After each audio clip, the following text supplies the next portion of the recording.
thank you for putting this together, Sherry, and to the guys from FarmLink for agreeing to participate in this. I know that, hopefully it'll answer a lot of questions that I've heard with regards to the availability and applicability of the Paycheck Protection Program to our small, the commercial fishing fleets. So I'm just as interested in hearing this and seeing this and developing questions as everybody else. So thanks for that. Yeah, thank you, Mike. Thanks for helping spread the word. My name's Sherry Flummerfelt, for those of you who I haven't yet met, and I'm the executive director of the Monterey Bay Fisheries Trust. And we're a nonprofit that works out of Monterey to support the local fishing industry and achieve a balance between healthy oceans and a healthy local seafood economy. And since COVID-19 happened, we've been working to support the fishing community in different ways. Launched a marketing campaign around king salmon. We're providing information about dock sales, and also we're just working to help fishermen and the industry stay on top of the various policies and relief programs out there, which brings us to the Paycheck Protection Program, or the PPP.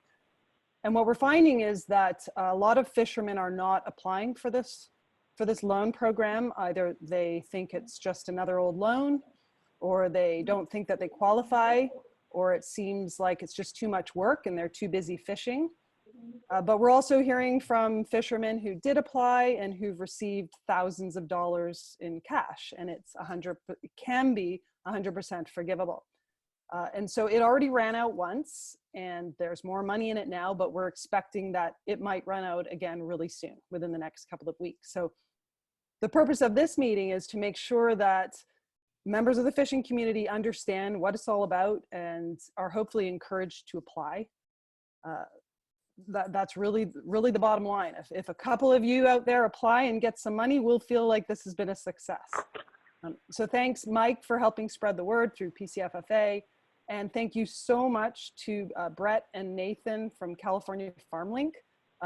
We've been partnering with them on different programs, exploring possible loan programs for fishermen. And Brett, who I'm about to hand it over to, has really been involved with PPP for fishermen and has very graciously agreed to get on this call and help explain how it all works and answer any questions that you may have. So I am going to, Olivia, my colleague, and I will likely mute you. If you're not already muted, then we're going to mute you. So if you do start to speak up and we don't hear you, take a look, because you might be muted. And if you do have a question, if you're watching on Zoom, you can click on the little chat window and raise your hand, or just type in the questions in the chat window, and we will try to get to them after Brett has presented. So with that, I will hand it over to Brett Malone of California FarmLink. Can everyone see is his window the main one with the slide, for those of you on Zoom? I'll take that as a yes. Yes. Yeah, that's what I see. Great. Well, thanks, Sherry, for the introduction and for the opportunity to share some of our knowledge and experience about PPP. And thanks, Mike, for helping with the outreach. And just by way of background a little bit, Sherry said we've been helping fishermen with PPP. We've actually been helping farmers with PPP, and we think that, we know that our understanding of the program from the farmer's perspective is relevant to fishermen. And so we wanted to, as Sherry mentioned, share that and really encourage folks that may be eligible to consider applying.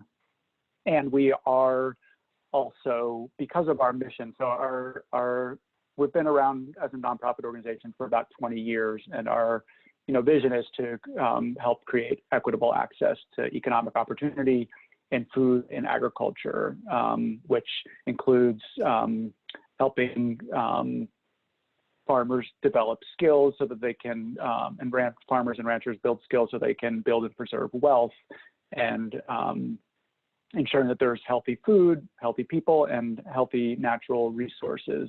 And as part of that mission, we've been seeing a lot of parallels between the world of agriculture and how succession and the demographic shifts that are happening in agriculture in terms of businesses passing from one generation to the next, and there being a lot of need for investment in supporting beginning farmers.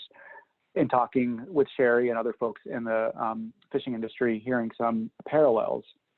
And so, you know, we're exploring the potential to do a pilot loan program that would serve fishermen, because we've been doing farm lending for the last 10 years or so, and so wanting to explore that. So just being able to talk with fishermen and understand more of the issues that you're dealing with is helping us as well. So hopefully, you know, in the near future, we'll be able to follow up more about this potential pilot loan program.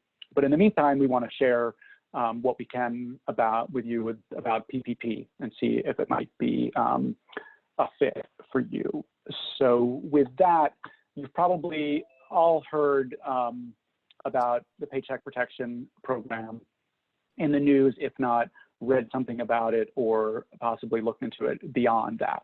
But in a nutshell, it is a part of the CARES Act COVID-19 relief stimulus package that is providing short-term relief to small businesses to help cover expenses, primarily payroll, but also rent, mortgage payments, utilities, and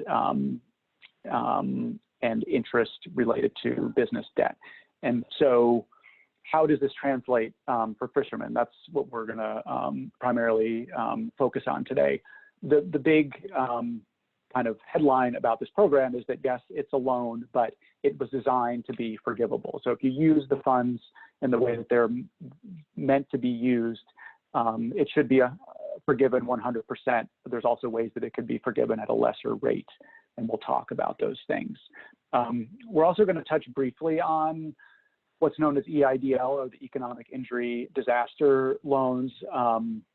It's been an interesting path to see that program. It was open to all types of small businesses except agriculture businesses initially, and currently it's only open to agribusiness or agricultural businesses in terms of applications. So we'll touch on that briefly at the end, and curious if anyone has applied and what your experience has been with the program. So onto the specifics of the Paycheck Protection Program. So as I mentioned, it's meant to cover short-term needs related to payroll, rent, mortgage payment, and utilities, interest related to mortgage payments. The loan amount is calculated based on your monthly payroll expenses multiplied times 2.5. And we're going to go into the exact calculations and how they might apply to a fishing business. The idea is that with that amount of money, you will be able to cover 2 months of payroll and some of those other expenses that are allowable uses of the funds for it to still be forgiven. The loans are made by banks and other lending institutions, credit unions. FarmLink is what's known as a non-depository financial institution. We're also a community development financial institution, which means that we can make loans. We focus on making loans to farmers. But in any case, where you have your banking relationship is probably a good place to start in terms of applying. And we can talk about, you know, if you're having trouble finding a place to actually apply, what some options might be. But in any case, because these are loans by financial institutions, there is an interest rate associated with them of 1%. However, the idea is that if the loan is forgiven, you will not be on the hook for that interest. There are also no origination fees or guarantee fees associated with the loan, even though for the bank or the lending institution that's making the loan, there is a guarantee that's being provided by the SBA for 100% of the amount of the loan. So if the loan were not forgiven and the borrower were not able to repay it, the bank would be covered 100% by SBA. So this was a way to incentivize banks to get comfortable with making these loans.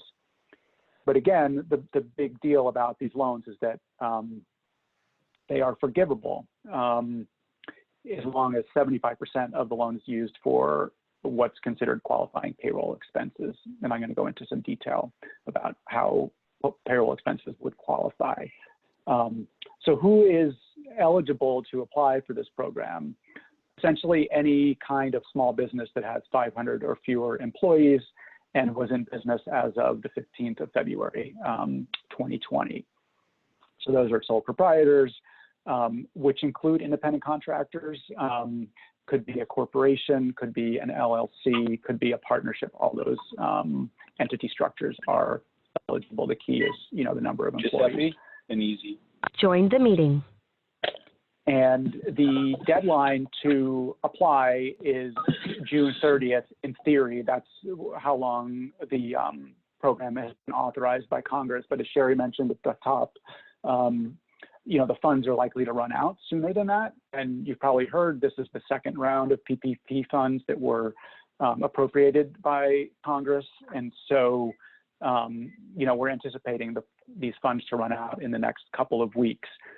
One, good thing is that this second round has lasted much longer than the first round, even though there was a little bit smaller pot of money provided in the second round. And sounds like some of the restrictions that have been placed on the size of the loans and the way that the larger banks are submitting batches of loans has helped to slow down the pace of the funds being used and also reduce the average loan size. So it's definitely helping more smaller businesses in the second round than the first round, which is a real positive thing, which means that there's still a window to apply. And that's why we're here today, to see if it might be a fit for any of you.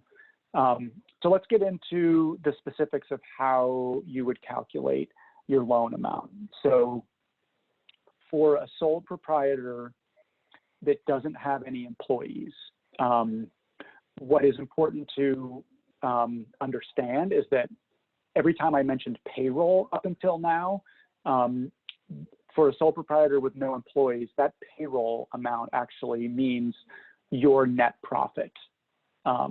So you'd look at your tax returns, your Schedule C, or in this case, a sole proprietor. So you look at your Schedule C and whatever your net profit was in 2019, you're going to divide that by 12 to get your average monthly net income. And that average monthly net income is essentially your payroll expense for you as the sole proprietor.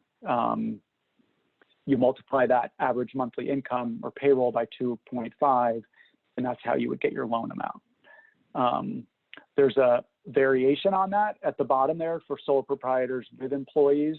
And in the middle there is the example for a business with employees. So this would be someone who has a corporation or an LLC, or maybe could be a sole proprietor and chooses not to include their net income in the payroll expenses. So you would look at what your total payroll was for 2019. So you'd look at your 940 and 941 reports that you submit to IRS, or your W-3, which summarizes all of your W-2 expenses. That would be one way to calculate your average monthly payroll using the period of the entire year of 2019. There are other ways that you could calculate your average monthly payroll for your what's called the covered period. So if you're a seasonal business, which you obviously all are, your payroll is going to be higher in certain months than other months. So we could look at all of 2019, or we could look at the last 12 months.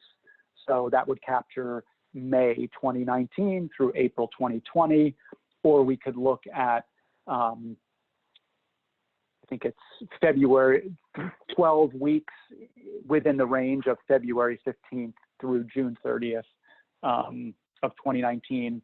So depending on your situation, you'd want to talk with the lender about the different options of ways to calculate your average monthly payroll so that you can qualify for the maximum amount.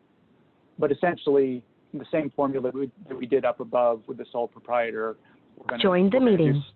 Do something similar, but just looking at your payroll expenses. So whatever that you're using as your covered period to calculate your average monthly payroll for that period, and you get a monthly average, and then you multiply that times 2.5, and you get your loan amount. Again, you can do something similar if you're a sole proprietor and you have employees, so that you can include your average monthly net income and combine that with your average monthly payroll for the covered period, and multiply the sum of those by 2.5 to get your loan amount. So it is, it's a little bit complicated, but there are some options so that you can maximize the amount of your loan. The process for someone that is working as an independent contractor is essentially the same as what I explained for a sole proprietor. And so if you have filed your taxes, you'll be looking at your Schedule C and seeing what you reported there from your 1099 income. If you haven't filed your taxes yet, and this goes for any type of entity, not just for an independent contractor or a sole proprietor, you'll need a profit and loss statement or your payroll information in order to base your loan application on. And so the way that banks are approaching this, if you haven't filed your taxes for 2019 yet, because everyone has gotten an extension until July 15th, you're able to submit the tax form that you use, most likely a Schedule C, or it could be, depending on what kind of entity you are, it could be another form. You would need to complete that form and submit it with your PPP loan application, but it doesn't, with the understanding that it hasn't been filed yet. But those numbers on the form would be used as part of your application. And then when you do file your tax returns, you want to make sure that what you submitted to the bank with your PPP application matches what's being submitted to the IRS.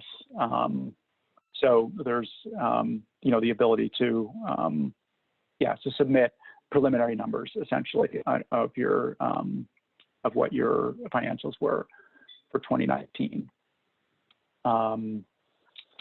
Let's see here. So I wanted to cover some things that are really specific to fishing businesses. So the mortgage interest that is an allowable, forgivable expense, we've heard that that a first preferred ship's mortgage interest may qualify for this mortgage interest expense for PPP. Rent and utilities are also mentioned, and with dock and wharf fees and fuel, what we understand from the SBA and from listening to a webinar by the Maine Coastal Fishermen's Association was put on a few weeks ago, that if you have declared dock and wharf fees and fuel on your taxes and classified them as rent or utilities, then they would most likely be eligible for forgiveness under this program. So I haven't talked about the forgiveness much, and I want to make sure to cover that. And the SBA, this program has been out for about 6 weeks now, and just in the last less than a week, the SBA issued formal guidance in an application form for how borrowers can apply for forgiveness on these loans. And what is really critical in order to be eligible for forgiveness is first to make sure to use the money on these eligible expenses that we've been talking about, and to make sure you have records to substantiate those expenses. So in the case of someone that has employees and they're basing their loan amount on what their average monthly payroll was for the covered period that was used to calculate the loan amount, you want to make sure to be able to provide the payroll reports 940 and 941 reports to substantiate the payroll expenses that you had in the 8 weeks from the time that you receive the loan funds. So let's say you receive the loan funds today, you'd have the next 8 weeks to generate those eligible expenses. So 75% would have to be payroll, and then 25% could be the rent, utilities, and interest, and all of that would be forgiven if you meet those parameters and can provide the documentation to show that you actually had those expenses. With a sole proprietor or someone who has 1099s and is using that as the basis for their payroll expenses, all you're going to need to provide to substantiate those expenses, and this is a little counterintuitive because with actual payroll expenses that you're paying to employees, you need to show that you have those expenses during the 8 weeks following when you got the loan funds. But for sole proprietors, independent contractors, you're going to be providing your taxes from 2019 to show that your income from 2019 was X amount, average per month. And that's what you use to calculate your loan amount. So your filed taxes are going to be the way that you request forgiveness for that portion of your loan. And so you could also include, the other types of allowable expenses up to 25% and request forgiveness. But for sole proprietors and independent contractors, the PPP application process and the forgiveness process is very straightforward. Let's see here. And I guess one other thing I would mention is, I know there is some confusion or questions around how the PPP and the EIDL and UI interact.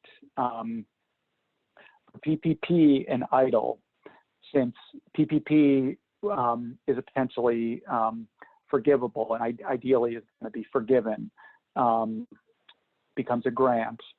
The EIDL is a loan, but maybe I'll hold off on this. I'm realizing because I'm going to talk about it in a minute. So I'll mention UI first. If you are able to collect UI as a sole proprietor or independent contractor, our understanding is that you can't collect on that from two sources, meaning if you're getting UI to replace what you're not generating for your own salary or independent contractor income, you're not able to collect PPP for that same purpose for the same time period. So you want to make sure that that the timing is that doesn't overlap, or if it does, that you are not taking the funds from one of the sources for the time that it overlaps. Let's see here. I'm just about done, then we can open it up for questions. So EIDL, as I mentioned at the top, is not open to, it's only open to agricultural businesses currently. We do understand that there's a possibility that it could open up to all businesses again, but we're not, we don't have any precise information about that. And I think it will probably come down to funding that's available. But in any case, we wanted to make sure folks were aware of it in case it does open up again, or if there's anyone that's applied or had any experience that wanted to share about that. But the basics are that it is a loan that's made directly by the SBA. So you're not going to be working with a bank on the EIDL loan. You apply directly on the SBA website. The small business development centers and their business counselors can help folks that need assistance applying. From what we've seen, it's a very straightforward application process, takes about 15 to 20 minutes. You just need basic information about your business. The loan amount can go up to $2 million. The big deal about it, at least initially, is that you can get a $10,000 advance which would be converted to a grant. So that $10,000 advance is based on the number of employees that you have, and I believe it's $1,000 per employee. So when you apply online, you can apply for that advance. And from what we're hearing, folks are getting the advance pretty quickly, within days or a week of applying. And then they have to wait for their application to be processed. And they'll hear back from someone at the SBA. These are loans that are meant to cover all sorts of business expenses. It can have up to a 30-year term. The interest rate is 3.75% for businesses. You need to be able to substantiate, an economic injury or loss that was caused by COVID-19 in order to be approved. And the SBA will calculate your loan amount. There's nothing in the application that actually says, how much would you like to request, which is a bit confusing on a loan application, but it's the case. And we've been hearing that once you apply, you just kind of have to wait to hear back from the SBA. So in terms of how PPP and EIDL interact, what we understand is that since PPP is meant to be forgiven and the advance from the EIDL is also meant to be forgiven, you can't double dip on those. And so if you get a PPP loan and you get an EIDL loan, let's say you get a $10,000 PPP loan and you get a $4,000 EIDL advance, only $6,000 of the PPP loan will be forgivable. Is how it's been explained to us by the SBA. So it's something to keep in mind. If you apply for both, you're absolutely able to apply for both. They're not mutually exclusive, but there is that issue with the way that the EIDL advance impacts the forgiveness portion of the PPP loan. And we have a little bit of information about the types of expenses that the EIDL loans can be used for. And so it's, essentially working capital, operating expenses, payroll, rent, and mortgage. And, you won't be able to use it for payroll if you already got for the same period that you're using the PPP loan for, but definitely for the period following what the PPP is covering. And then there's a list of a few things that EIDL funds can't be used for. So I think I'll stop there and see what questions and kind of feedback folks have about their experience trying to use these programs. Thanks, Brett. I see that we do already have a question in. I don't know, can you see the questions there? But I'll read it out loud for those on the phone. It's from Please. Nathan, and it says, what if your sole proprietor fishing business operated at a net loss in 2019 due to investments in permits, gear, and so on? Can you still qualify for a loan or grant? Yeah, great question. So for PPP, unfortunately, if you had a net loss and you have no employees as a sole proprietor business, you would not be eligible for PPP. But you would be eligible to apply for EIDL, from what we understand, when it's open. So the PPP really, it's all about payroll costs, and the proxy for payroll costs for someone that doesn't have employees is their net income. And so it is definitely a flaw in the way the program was designed, because we're seeing this with farmers as well. Join the meeting. If you had a bad year in 2019 and you have no net income to show, you're not able to access this program. So it is really unfortunate, but that's the situation with PPP. Okay, we have another question from Jeff. Is the converted grant considered taxable income? Good question. It is not. It's not taxable. That's good. And Harrison is asking, can you apply online or do you need to mail it in? So for PPP, most banks have an online application. So I would suggest, yeah, checking out where you bank and seeing if you can apply online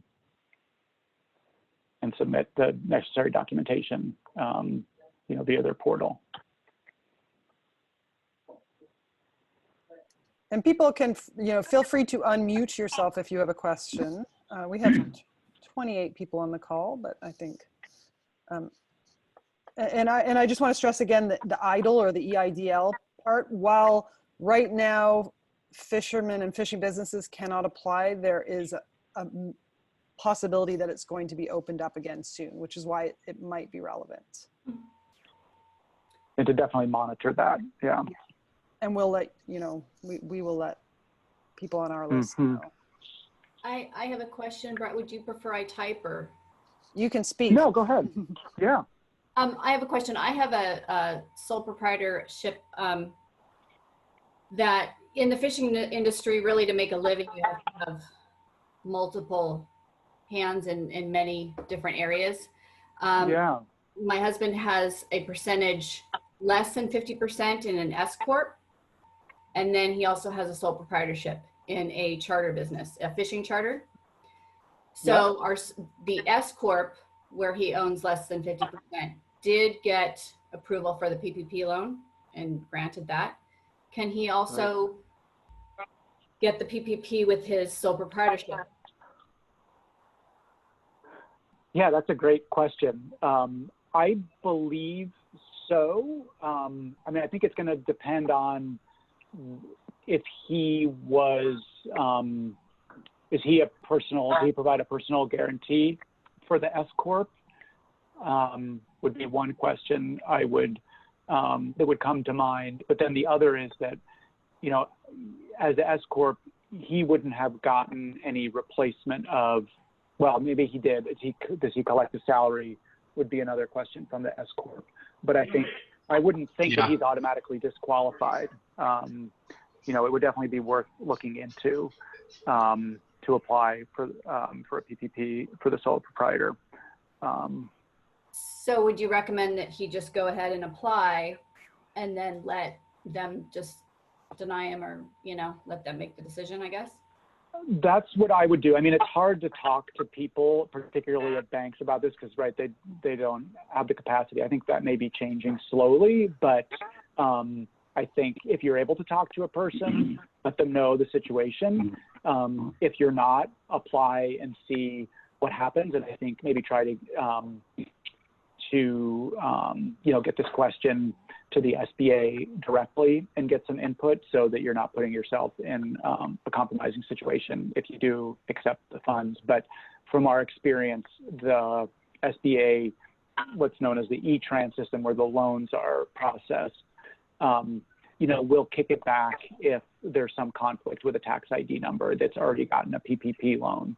So I think, given the circumstances you described, it's pretty nuanced. And I think, there's a chance that he would be eligible. And I'd be happy to look into it a little bit more if you want to follow up with me separately as well. Okay, I'll do that. Thank you. Oh, yeah. I have a question I'd like to ask. Please. Hi, my name's John, and I'd like to thank Brett Malone for putting this together. I just came into this meeting late because I was on the water, but here's my question. I applied for a PPP loan and received it just recently. But what I'm very concerned about is they're changing the goalposts on the question of forgiveness versus loan. Many of us, now with the new California bill that passed earlier this year, I think it was A106 or something, where deckhands can be 1099s and are not employees. is a huge deal for California in a lot of industries, and especially our industry. So anyhow, in the original information that I got through Bank of the West, it approved 1099 as my only type of employees. But now I'm seeing things in print that are saying guys that get 1099s are in a sense their own sole proprietors and have to apply themselves. And so I don't want to get sideways with them, but there isn't a lot of clarity here. And yeah, so the IRS is now the Congress, put this out there as loans, and then independent of that, now the IRS is stepping in regarding PPP loans and saying, oh no, that's going to be taxable. We're independent and we can tax whoever we want. I don't think that was the intent of the Congress, but that's what's going on, and people have to look at that too. So boiling down, my question is, I was very clear in my application that I only have 1099 employees in quotes. And, next thing I know, I got a check. But, are they walking stuff back? Have you heard any other examples of this? Have you heard of the goalposts being changed? Yeah, so I haven't heard directly from the SBA that the goalposts have changed. I mean, people are definitely concerned about that for good reason, because the program was rolled out so quickly with so few details, and that's very unlike the SBA to not provide details. They're sticklers for details, and so we've been kind of waiting for shoes to drop, and they just released the forgiveness application late last week, and I'm still digesting it a bit. I haven't seen any surprises there, but it's interesting. I wasn't aware that the change that changed to 1099 about deckhands being able to get 1099s instead of being employees was so recent. But as we've been processing PPP applications, and our understanding of the criteria was that 1099s, like the 1099 expenses that or the 1099s that you issue as a business were not to count towards your PPP eligibility. So in other words, not go into the calculation for the loan amount. And okay, so, well, I read a line that said, if your business is dependent on 1099s, then you may apply. But that seems to have disappeared. And I actually think I might have taken a picture of it with my phone. But okay. Again, feel free to follow up with me. I'd be happy to talk with you offline. I mean, what I'm wondering is if you got a loan based on your 1099 expenses from 2019. Is that right? No. No. I'll tell you. I gave them a copy of the 1099s for 2019, but because I'm doing one fishery right now, that they said, or you can take your average weekly payroll payout from January 1st to February 29th for 2020, and that's what I used. Oh, I see, because it was considered a different business, essentially. Well, a different line of business. One was, crab and salmon and something else, and now we're doing hagfish, only, and so it's very separate, and so just to be, is completely transparent about what we are doing now and what the money was, that my request was based on. I was just, I'm paranoid. I don't want them coming back on me. No, and I understand. I mean, that's what I was saying. I mean, the banks, lending institutions are also concerned. I mean, we've seen, Go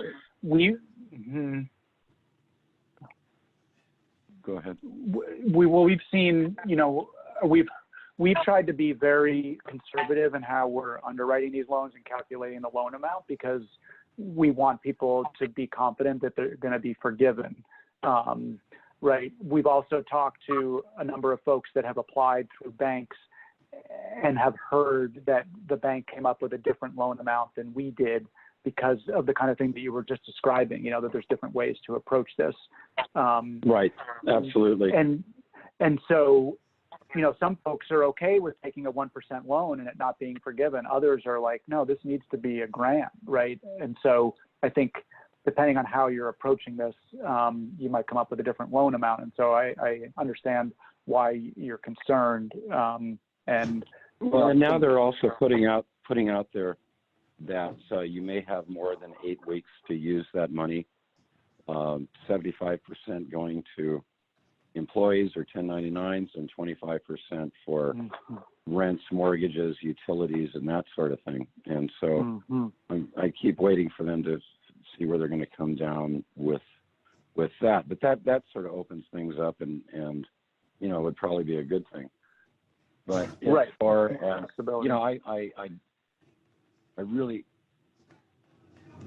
don't want to send this money back, but I'm just, the payback on the loans is, you know, pretty quick. Sure, it's 1% money, but they want it back in, I believe, 18 months. And 2 so years that can total. translate Yeah. You know, that translates to some pretty big monthly payments if you're denied. So, right, if it's not forgiven. Yeah. Am I speaking with Brett here? Yes. Hold on.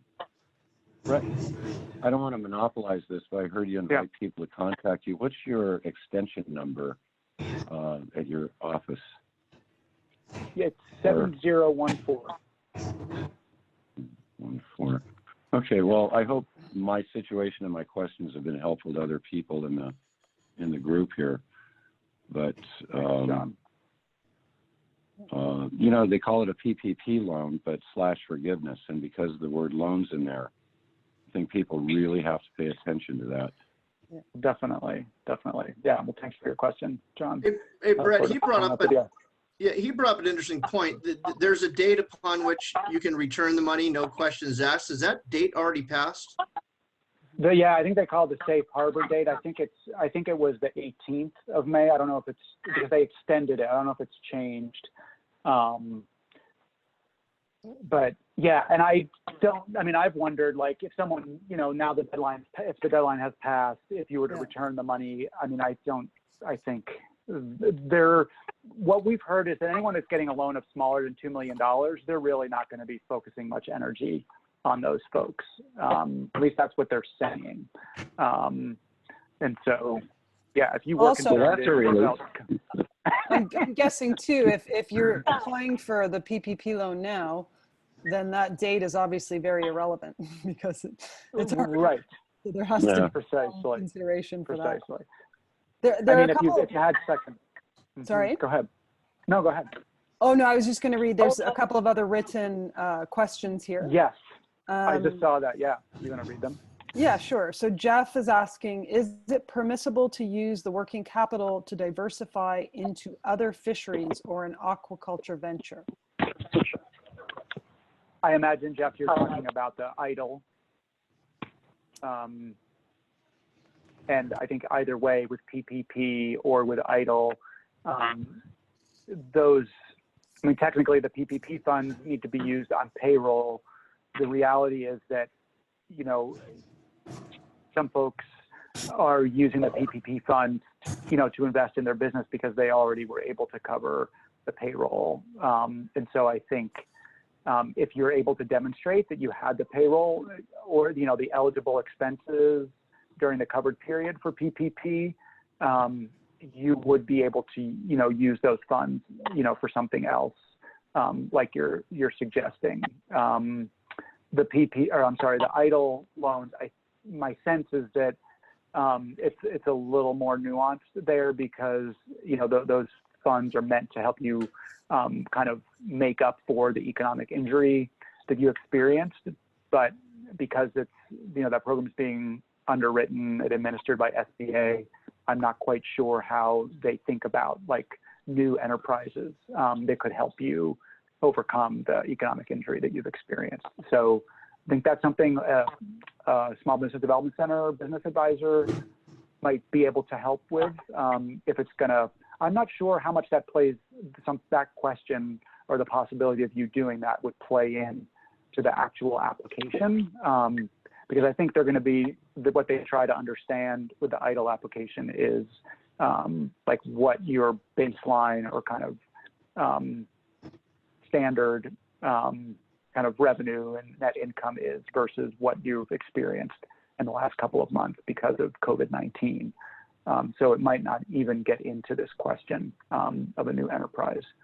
But I think talking to a small business development center business advisor would be a good step. Try and get that question addressed. Should I read another question? Sure. Nathan Sherry, asks, can I jump in real quick? Yeah, sure. Nathan from FarmLink here. Just to iterate that if anybody on the call has an aquaculture venture, that is considered an agribusiness. So technically, the idea that EIDL is closed just for farmers, agribusiness is a little broader, so aquaculture would qualify right now. So fishing, unfortunately not yet, but we're monitoring that. So Thanks, Nathan. Sorry. Yeah. So another Nathan is asking, any idea when EIDL might start accepting applications for fishing businesses? Due to the fact they seem to run out of funds faster than expected, would it be worth applying now as an agribusiness and hoping that your application will then be in the queue when, if they open idle to fishermen? Yeah, it's an interesting question because we talked to farmers that kind of did something similar in the first round of idle. I don't know how I don't think you want to provide false information in your application. So I think stating that you're an agribusiness, if you're not, probably isn't the right thing to do. But I think just generally, if you're able to apply and get your application in the queue, I've heard from farmers who did that in the first round of idle when technically farmers weren't eligible and they were told, as much kind of in response to their application, but then were contacted once it opened up for farmers and have had their application processed. So I think, being persistent and seeing what openings there might be there is a smart thing to do. Okay. Raina asked, Raina, are you still there? Do you want to ask this or read it, or want me to read it? No, I started to delete that because that's the one I spoke. And and then it hit. Okay. Shot it up, so I'm Got sorry. it. Okay. That was you. Okay, good. That looked familiar. Yeah. Yeah. And then Harrison has asked, if I applied for the idle loan, do I need to deduct that from my loan total from the PPP loan? Yeah, so what we understand is that only the advance portion of the idle loan. So, when you apply for idle and if you apply for the advance and you actually get an advance, what we understand is that, let's say you get the $10,000, which is the maximum advance I think you can get, and you got a PPP loan, the PPP loan would only, the amount that's forgivable would be reduced by the amount of the idle advance, the $10,000 in the example. But not the idle loan in its totality, just the advance portion, which is meant to be the grant. Hi, my name is Kathy, and I have a question for you guys. Great, go ahead. Yeah, so what is it a number I call, or how do I even get started to do this? I would go to my bank, or I would go to the website, or I would call somebody? Yeah, so what you want to do is reach out to your bank first, see if they're processing PPP applications. Okay. And from there, if they, most banks are, but what we've heard, at least in the first month or so of the program, they were really overloaded. And so we've been hearing from folks that said, well, I applied with my bank, but they said, I should really look elsewhere because, the queue is so long. Okay. So you may need to look elsewhere. Yeah. If your bank says no, then, there have been a bunch of different other options like online lenders, like Cabbage. I'm not sure. I think Intuit is doing them as well. A good resource is CAMIA, which is the California Association of Micro Enterprise Opportunity. They're a trade group for micro lenders, and they have some information on their website about lenders, more kind of non-traditional lenders that are doing PPP loans. And Lendistry and Funding Circle, and forgetting the other name, but we can share these with the Fisheries Trust.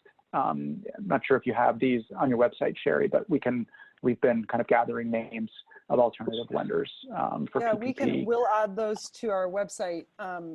We have if you go to MontereyBayFisheriesTrust.org, there's a fisherman's portal, and there's a link to COVID-19 resources, and we will by tomorrow add whatever Brett sends us under the PPP section. So Okay, Monterey Bay Fisheries. MontereyBayFisheriesTrust.org.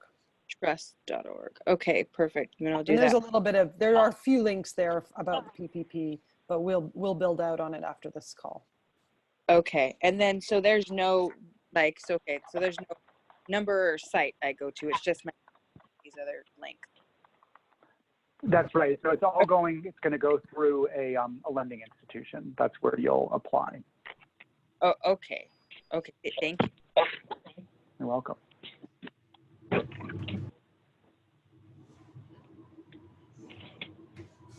Any other questions?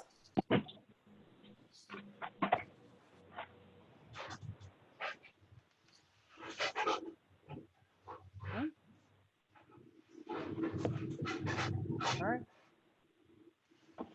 Well, I guess I'll just add, if you think of other questions, please share them with me or Mike. You can put some of our contact info here.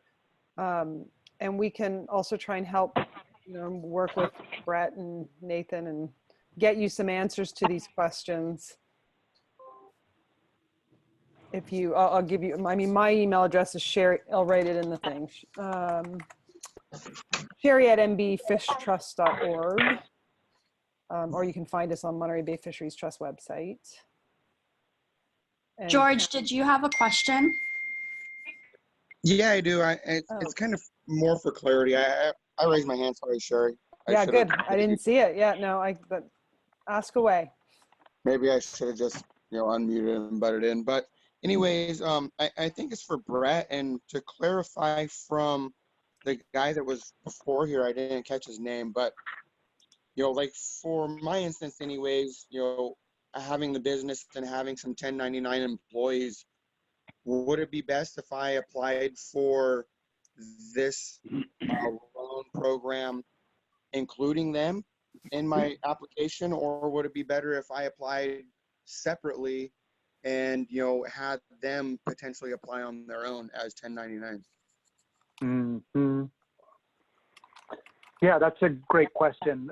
My understanding is that, and this is different from what John's experience was, it sounds like, was asking about this earlier, that 1099 expenses don't get included in the calculation of your payroll. So if you are a sole proprietor and you have net income, you could apply on your own based on that net income. And then, yes, you could encourage your contract employees essentially to apply on their own to get a PPP loan based on their 1099 income. Okay, that's kind of what I thought. I just wanted to ask you. Mm-hmm. Good. You have a question, Shane? No. No. Okay.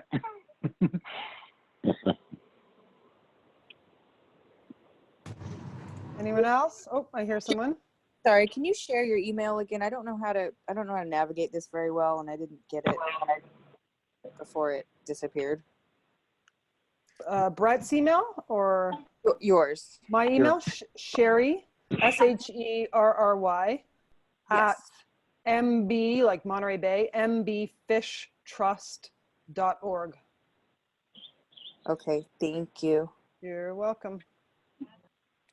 Yeah, and I mean, if anyone ends up applying after this, and we'd love to hear your experiences, because who knows, maybe there's going to be more pots of funding coming, and we can keep inspiring people to apply. But please let us know how it goes. Raina has a question. I'll say. Real quick. So hypothetically, we just put out our guns and sorry. I'm sorry. That's why I was muted.